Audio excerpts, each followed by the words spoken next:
Hi, everybody. I'm Elana Stein Hain. Welcome back to Din and Daf, where we do some conceptualizing of halakhah through a case study. Our case study today is Maase Shabbat, when a Jew violates Shabbos and is interested in using the object that was changed or formed through their violation of Shabbos, or another Jew is interested in using that object, right? Let's say I cooked something on Shabbos, God forbid, I violated Shabbos. So that's our kind of case, and it comes up in Bava Kama, Ayin Aleph Amud Aleph. And the question essentially is, can you allow people to use things that were created, forged through a violation of Shabbos? And of course, the idea is we want to deter people from violating Shabbos, or you might even think the object itself has some element of, just being forbidden. It's not just a deterrence to keep people from violating Shabbos, but it's actually the item itself has some, almost kedusha in sort of a negative way. It was created through violation of Shabbos. Don't touch that. Don't go near that. But either way, what's interesting is that in the discussion, or one of the things that's interesting is that in the discussion of this question, what we see when we look at different sources around Shas, and even in the Yerushalmi, especially in the Yerushalmi, I should say, is we find that the decision about whether to be lenient or to be strict about allowing people to use something that was forged through Shabbos violation is not just a simple matter of, well, halakhically, technically, what is permitted or forbidden. It seems that Chazal, at least some rabbis, also take into account, if we paskin one way, will that lead people to be too lenient about Shabbos, to try to exploit what we say?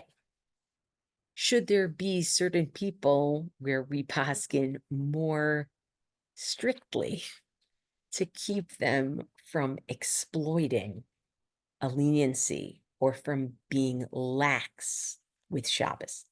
And I really like this issue because I think it takes into account a big question about law. How much does law think about the people whose lives are shaped by it, and what those people are likely to do or not to do in response to a law?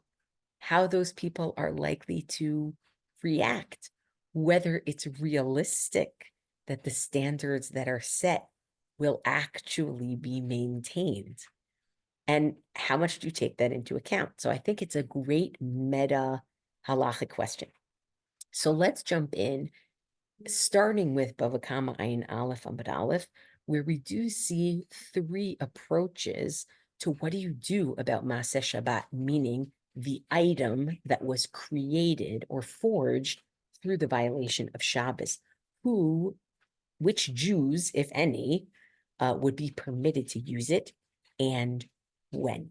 So I'm going to share my screen. Okay, let's see. So it goes like this. Ditnan, as we learned in a Mishnah, and the truth is the Mishnah doesn't have all of this. It only has part of this. It's actually a Breita that has all of what we're about to see.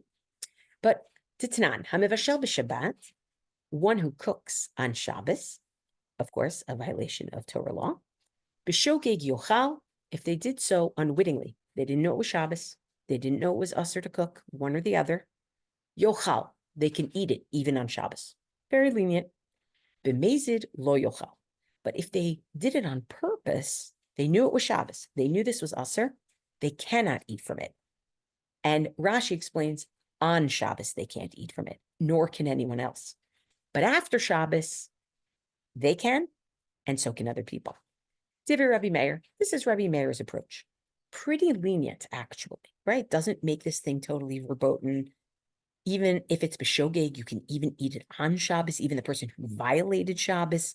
If it's b'mezid, it's true, nobody can use it on Shabbos, no Jew can use it on Shabbos, but after Shabbos, anyone can use it, including the person who violated Shabbos. It's pretty lenient. Rabbi Yehuda goes one step stricter. Rabbi Yehuda Omer, he says, B'shogeg yochal b'motzei Shabbat. He says, listen, you do it by accident, meaning you don't know it's Shabbos, you didn't know it was Asur to cook. You can't use it on Shabbos, but you can use it after Shabbos. Okay, you can use it after Shabbos, as can others, said Rashi. Rashi also says others can't use it on Shabbos either, right? Rabbi Yehuda doesn't want it used on Shabbos. But b'mezid, if you did it on purpose, nah.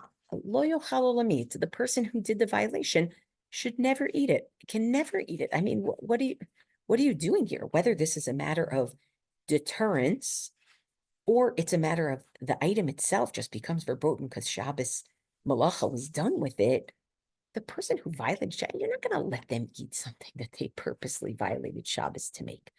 Other people, once it's Motzei Shabbos, other people can eat it. We're not going to let it go to waste, but not the person themselves. Rabbi Yochanan HaSandlar, he is the most strict. Rabbi Yochanan HaSandlar Omer, no. B'shogeg, if it's b'shogeg, the person who violated Shabbos, even though it was b'shogeg, will never eat this item. Yechel motzei Shabbat la'achirim v'lolo. After Shabbos, other Jews can eat it. The person who cooked it cannot eat it. Rabbi Yochanan HaSandlar does not want a person who violated Shabbos, even unwittingly, ever eating from the result of that violation. And b'mezid, if a person did it on purpose, forget it. Lo yachel olamit, nobody's going to eat it ever. Lolo v'lo la'achirim, not themselves and not somebody else, right? So you can see we have like a real spectrum here. So as you're listening to this, I wonder if you think to yourself, like, I would paskin like Rabbi Meir, I would paskin like Rabbi Yehuda, I would paskin like Rabbi Yochanan HaSandlar. Because the truth is, there's a lot of logic to each of them. There really is a lot of logic to each of them. But it's interesting to note that once we get to the Yerushalmi, we're going to see that there was, it wasn't just the sort of like bottom line halakhah, or I don't know how to say it. It wasn't the bottom line, strict letter of the law that helps some among Chazal make a decision who to follow. It's also thinking, how are the people who we tell this to going to act as a result? But before we get to seeing that sort of meta halakhic thought process that they have, I want to note that when you look in Tannaitic literature, meaning when you look in the layer of Mishnayot, or you look in the Tosefta, companion piece to the Mishnah, right? Meaning they're parallels around the same time and contain a lot of the same material, but also different material. When you look in the Mishnayot that talk about Maaseh Shabbat, it sounds like Rabbi Meir is the stam. Rabbi Meir is the basic anonymous default. When you look in the Tosefta, it sounds like Rabbi Yehuda is the basic anonymous default. And let's take a look. So the Mishnah in Shrumot has part of what was quoted in Bava Kama, but not with Rabbi Meir by name.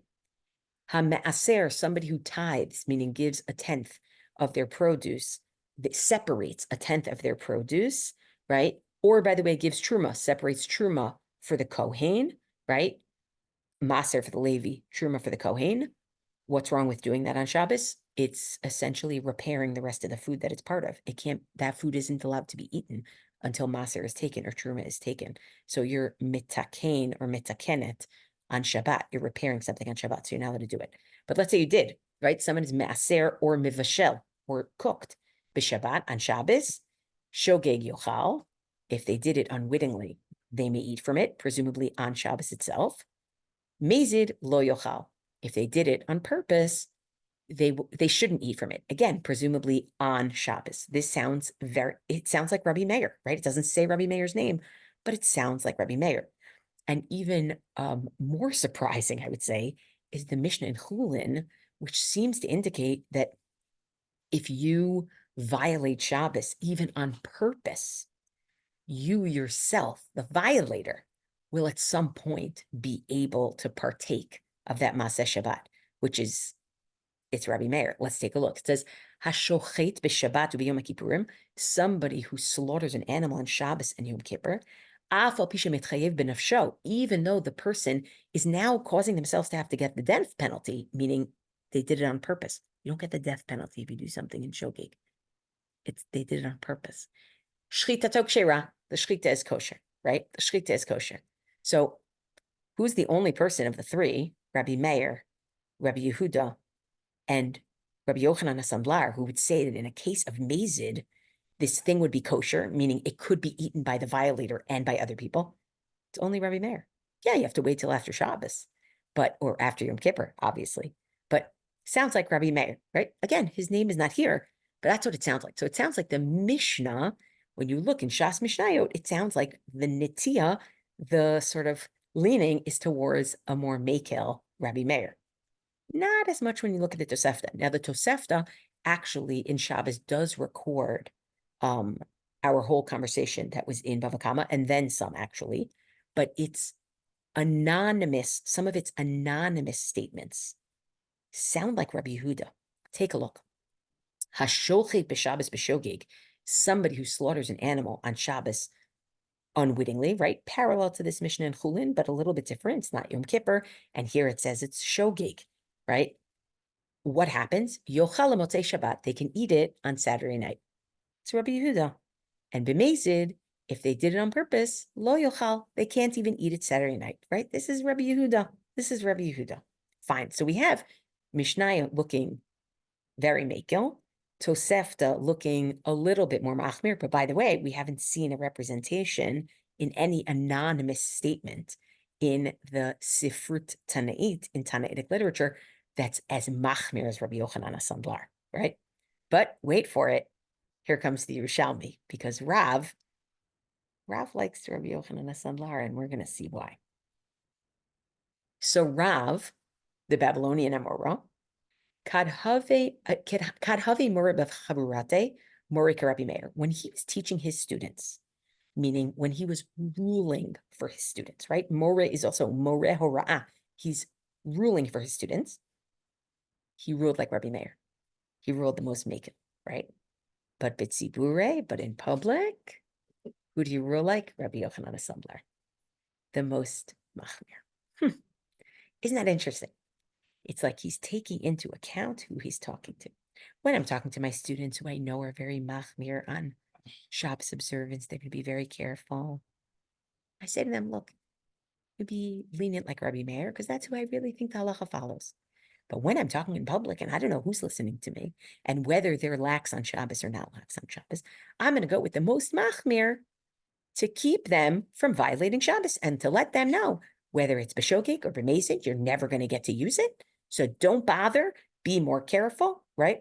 So a disparity between, public policy, right? It's better public policy to say follow Rabbi Yochanan HaSandlar and private dispensations. But then the conversation continues in the Yerushalmi, where people say they're curious, like, let's talk to a Chacham Eretz Yisraeli, right? Let's talk to Rabbi Yochanan and ask him if he does that same thing, paskins one way like this and another way like that, depending on who he's talking to, or depending on whether we're talking public policy or private dispensation. Ban Kome Rabbi Yochanan, so they asked in front of Rabbi Yochanan, At ma'at amar, what do you say? Do you also, do this sort of, in private this, in public that, or public policy this, private dispensation that? Amar lo, he says, Ani ein li ela Mishnah. I follow the Mishnah, which, as we said, looks like Rabbi Meir. Hamaser v'amevashel b'Shabbat, somebody who tithes or cooks on Shabbos. B'shogeg yochal, if it was unwitting, they can eat it even on Shabbos. B'mezid lo yochal.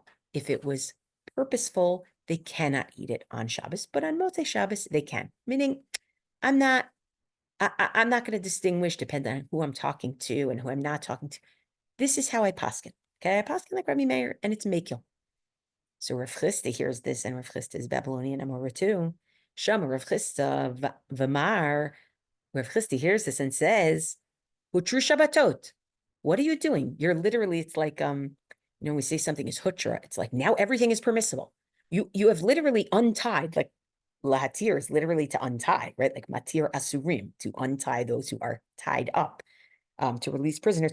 You have untied Shabbos, meaning you have literally just allowed Shabbos to be completely hutra, like anything goes." And he explains why.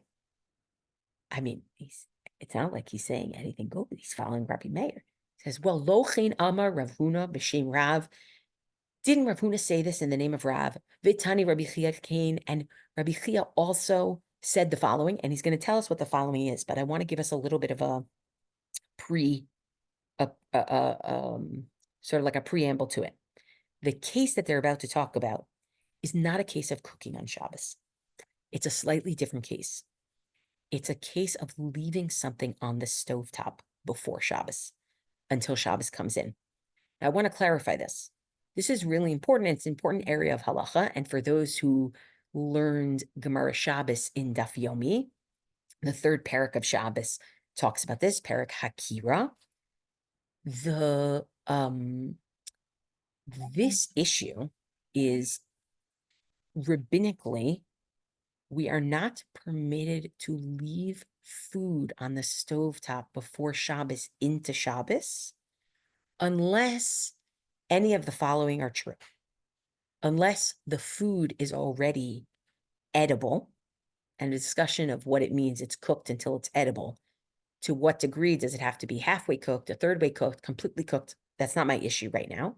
But the point is, it has to be already cooked to the point that it's edible, or it has to be completely raw, or even if it's not cooked to be edible and not completely raw, the fire source, the heating element, and the switch that moves it have to be covered. Now, this is because, and again, this is not our issue, it's just to give us a sense of what we're about to read. This is because Chazal did not want people on Shabbos to want to speed up the cooking process, so they would start poking at the coals on Shabbos, thereby violating Shabbos in order to get the thing to cook faster. So if it's already edible, no one's going to be worried about doing that, right? They're not going to need to cook anymore. It's already edible. It's fine. If it's completely raw, even poking at the coals is not going to do anything. So people aren't going to be enticed to do that. They'll just wait until it'll slow cook. And that's what it is. It's a slow cook. Or if the heating element is covered, and whatever it is that sort of controls the heating element, at least in our day, right? They're also going to realize, okay, I'm not going to move the coals. But the point is, the example that we're about to see, where Rav Chisda says, from that example, we see that it isn't just what is the straight bottom line halacha, but it's how do we think people will behave. The example is not from cooking on Shabbos. The example is from leaving something on the stovetop before Shabbos. Okay, with that preamble, let's get into it. So it goes like this. Barishona, originally, Hayu Omrim, they used to say, meaning they used to rule the following way. Hashocheach tavshil al gabe kirato b'Shabbat. If somebody forgets their cooking dish, meaning the dish that's cooking, the food that's cooking, on their stovetop as Shabbos comes in, right? B'shogeg yochal. If it was an accident, they can eat, right? Sounds like Rabbi Meir. They can eat the food on Shabbos. But b'mezid, if they did it on purpose, lo yochal. They shouldn't eat it on Shabbos. Still, Rabbi Meir. That, says Rav Chisda, that was Barishonah. That was at the beginning. But then what did they see? Nechshidu, the people were suspected of what? Shahayu menichin mizidin. They would purposely put their food on the stovetop right before Shabbos. Ve'omrin, and they would say, Shlichin hayinu, oops, it was an accident. Oops. They were dishonest. And therefore, v'asru lahen et hashocher.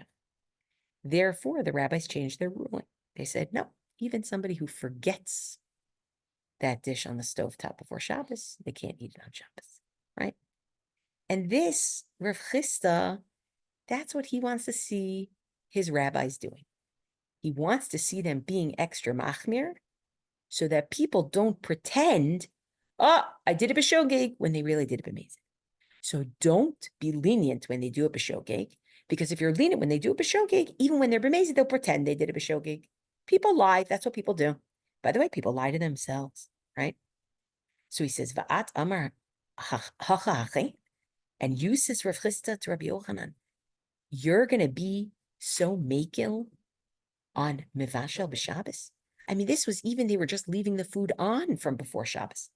And you're going to be makil even in Mivashel b'Shabbos, right?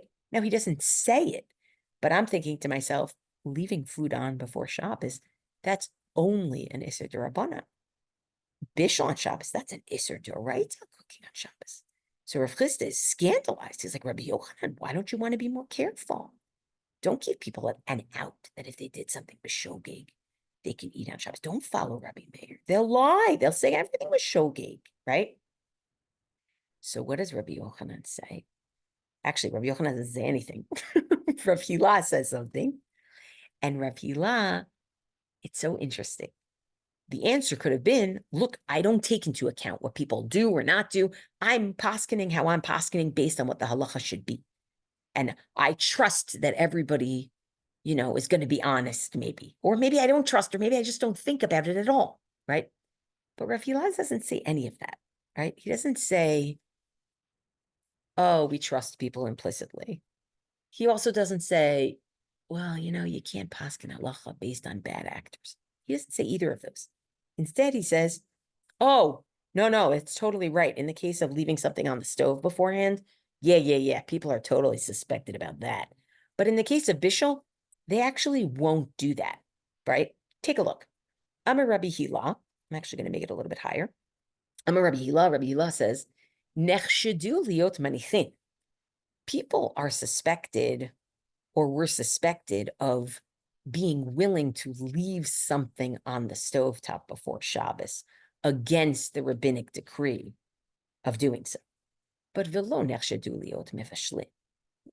They didn't think that people would cook on Shabbos against the biblical prohibition.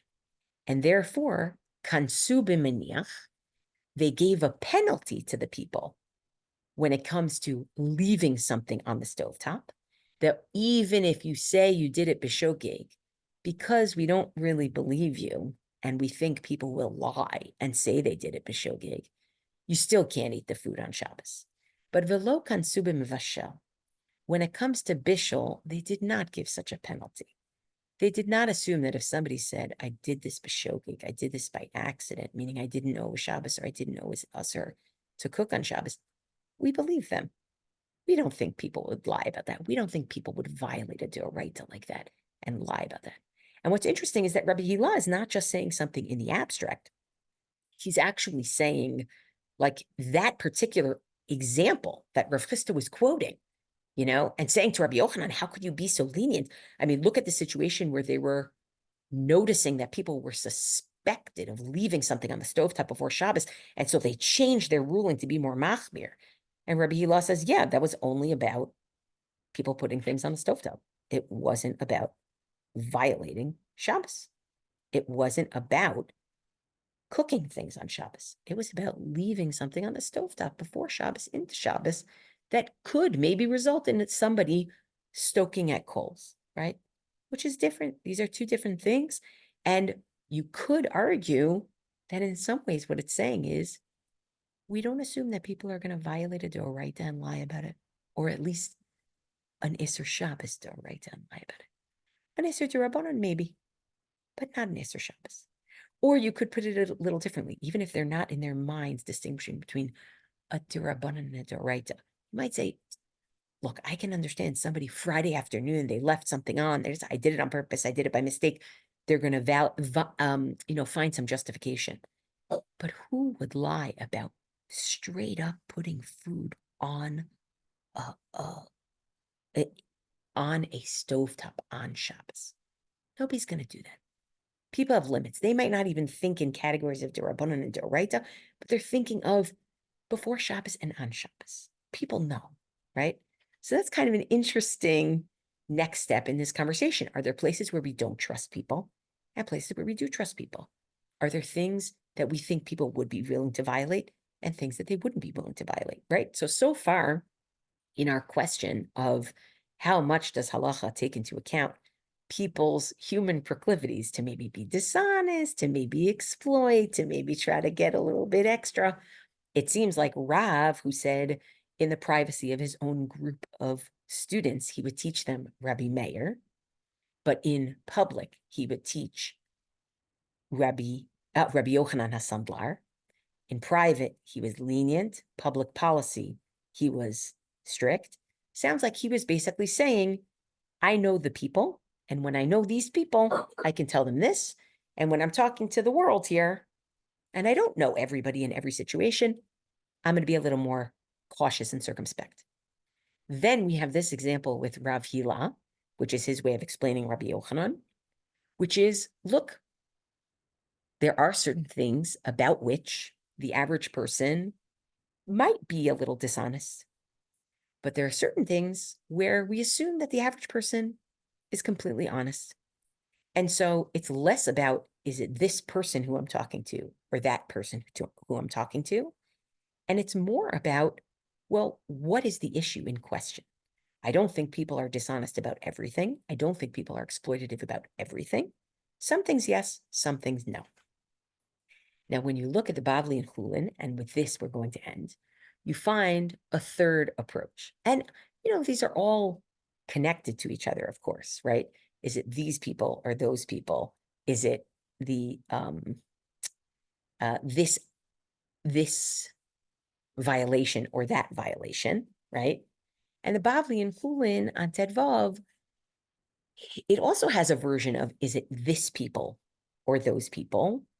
But instead of it being what I teach my students versus what I say to the tzibor, there's a different kind of concern here, which is a concern that comes up in various ways in the Bavli. Va'amar Rav Chanan bar Ami, didn't Rav Chanan bar Ami say, Ki mori lehu Rav letalmidei, when Rav taught his students, right? This is it's a different version of what we saw in the Yerushalmi. Mori lehu ka Rabbi Meir, he would rule to them like Rabbi Meir, the most mekil. But chidarish bepirka, and when he would teach in the public teaching session on Shabbos, darish ka Rabbi Yehuda, he would teach like Rabbi Yehuda, a little bit more machmir. Now notice, it's not Rabbi Yochanan HaSandlar, the most machmir, but it's a little bit more machmir, right? So why is this that he would do that? And the Gemara answers, mishum amei haaretz. Because of, I've used the term the hoi polloi here. Amei haaretz, however, are not just the hoi polloi. They're not just the public. They are particular people in the worldview of Chazal, and especially Babylonian Amoraim, who are known to be lax on Halakhah. Perhaps they don't always give their Maaser. Perhaps they don't do the mitzvah of wearing tefillin.